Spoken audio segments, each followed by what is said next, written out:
అనగనగా ఒక అందమైన నది గట్టున ఒక చిన్న ఊరు ఉండేది. ఆ ఊరిలో ఉన్న వాళ్ళంతా చాలా మంచివారు. అందరూ కలిసిమెలిసి సంతోషంగా ఉండేవారు. ఆ ఊరిలో ఒక చిన్న గుడి ఉండేది.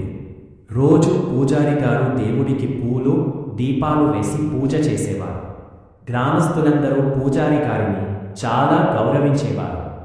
ఒక సంవత్సరం భారీగా వర్షాలు పడాయి. నది నిండిపోయి వరద వచ్చింది. నీరు నెమ్మదిగా ఊరిలోకి వచ్చాయి.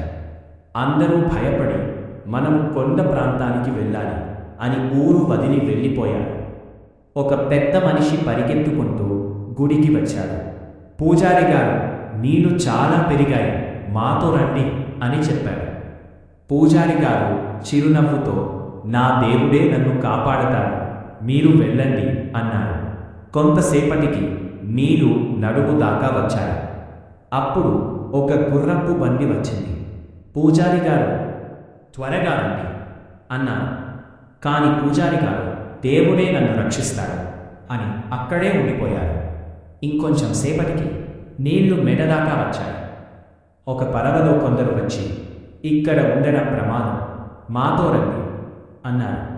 కాని పూజారి గారు మళ్ళీ అదే మాట చెప్పారు, దేవుడే నన్ను కాపాడతాడు. చివరికి నీళ్లు చాలా పెరిగిపోయాయి. పూజారి గారు గుడి గోపురం మీద కూర్చున్నారు. చలితో వణికిపోతున్నారు. అప్పుడు దేవుడు ప్రత్యక్షమయ్యాడు. పూజారి గారు, నేను నీ దగ్గరకు మనిషిని పంపాను, బండిని పంపాను, అవి అన్నీ నా సహాయమే, నువ్వే అర్థం చేసుకోలేదు అన్నారు. పూజారి గారికి వెంటనే అర్థమైంది. అయ్యో, నేను తప్పు చేశాను దేవుడా అని క్షమాపణ కోరారు.